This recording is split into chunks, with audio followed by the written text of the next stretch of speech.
Let's start with this quote from Upton Sinclair, because it just perfectly nails a moment when America was forced to confront something it really wanted to ignore. See, he was trying to expose the horrible, brutal life of factory workers. But what really got the nation's attention, what truly horrified people, was finding out what was actually in their food. And this image, wow, it illustrates the cost of looking the other way. You've got this skeletal building inspector, basically a government that doesn't care, just standing there while a sign lists 145 people killed in a factory fire. So Sinclair's words and this image, they're telling the exact same grim story about America at the turn of the 20th century, a country racing toward the future, but trampling its own people to get there. So that's what we're digging into here, this central conflict, right? This massive collision between incredible industrial progress, the human suffering it created, and the powerful wave of reform that would end up changing America forever. But before we can even get to the reforms, you have to understand just how bad things were. I mean, this wasn't just about getting paid too little. This was about the day-in, day-out physical destruction of people, all in the name of profit. Think about the meatpacking plants Sinclair wrote about. Men who worked in the pickle rooms, if they got even a tiny cut on their hand, the acid they worked with would just start eating away at their fingers. It would eat them right down to the bone. And the butchers, their hands were so covered in scars you couldn't even count them. Their knuckles were permanently swollen, and their fingernails, they were just gone, worn right off by the work. But maybe the most horrifying fate was for the men working near the fertilizer vats. If one of them slipped and fell in, nobody would notice for days. And then, as Sinclair wrote, they were found only when, quote, all but the bones of them had gone out to the world as Durham's pure leaf lard. And it wasn't just in the meat plants. Look at this number, 146. That's how many people, mostly young immigrant women and girls, died in the Triangle Shirtwaist Factory fire in New York. Why? Because the owners had locked the exit doors to stop them from stealing. This horror, it was an epidemic of just not caring. So you have to ask yourself, how on earth did things get this bad? Well, these individual tragedies, they were all symptoms of something much, much bigger. America was transforming into an industrial machine, the likes of which the world had never seen.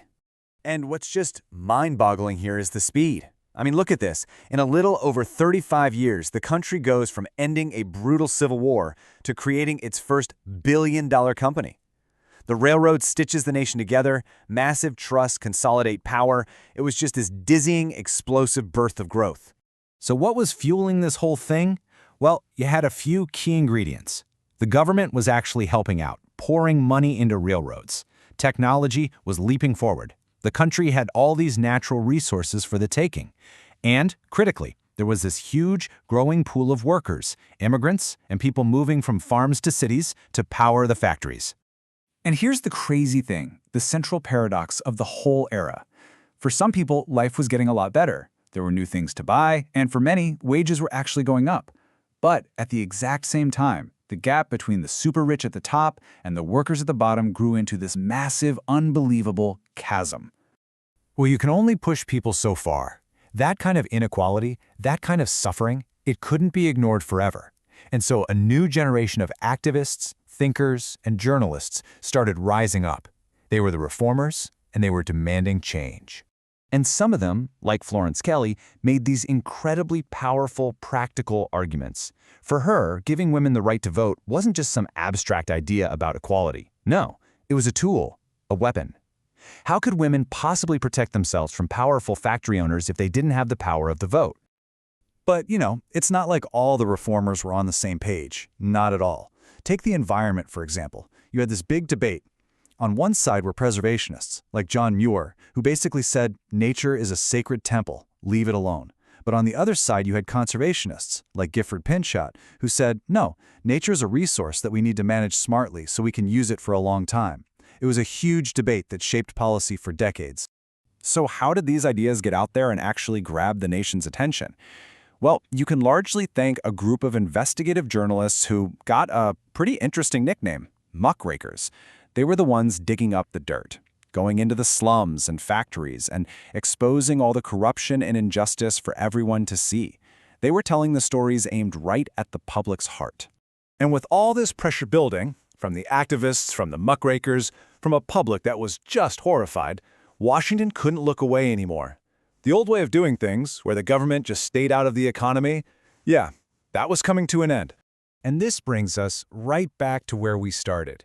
Upton Sinclair's book hits the public in the stomach, and the outrage is so huge that in the very same year it was published, Congress passes the Pure Food and Drug Act and the Meat Inspection Act. Think about that. A book literally changed the law. I mean, we're not just talking about regular laws here. The changes were so profound they were written into the Constitution itself. We're talking about an amendment to ban alcohol, which reformers saw as a root of social problems. And finally, an amendment guaranteeing women the right to vote, a massive victory for people like Florence Kelley. Okay, so it's easy to look at this whole story as just a piece of history, something that happened a long time ago. But it's not. It's actually a pattern, a reoccurring cycle that tells us something really fundamental about America. Think of it like this, a 4-step cycle that just keeps happening. Step 1, you get this period of rapid, unchecked growth and change. Step 2, that growth creates a huge social crisis, inequality, exploitation. Step 3, the public gets outraged and activists start making noise. And finally, Step 4, the government is forced to step in and create new rules. And trust me, this wasn't a one-off. We saw this exact same pattern play out in the 1930s with the Great Depression, which led to the New Deal. And we saw it again in the 1960s when the Civil Rights Movement exposed deep injustices, leading to the Great Society programs. Which leaves us with a really big question for right now. We are living in an age of absolutely dizzying technological and economic change. So, looking at this cycle, where do you see the unchecked growth today? Where are the social crises? And maybe the most important question of all, where is the outcry that's going to lead to the next great American reform?